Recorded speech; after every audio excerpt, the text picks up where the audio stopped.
nakwambia wako wengi hivyo bwana. Junet. Junet yeye anaweza akapinda kwa sababu ni yeye ni mtu ambaye ako na kauli tamu katika siasa. Unajua hii siasa yani inataka mtu mwenye anaweza akamove hivi change. Kwa sababu Junet, kumbuka ile 2022 before alikuwa akipiga Ruto sana vita. Anasema huyu mtu mbaya.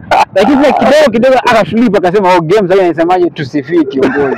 So anasifu anasema. Sasa yeye ni mtu ambaye anakuambia anaweza aka swing quote na ala unasema mkeo kwenye dance anajua rumba kidogo DJ akiweka reggae yako kwenye reggae kika dance la kokote. So yeye ako safe na huenda siku zinazokuja Junet ndo atakuwa spokesperson wa kijana ya Raila.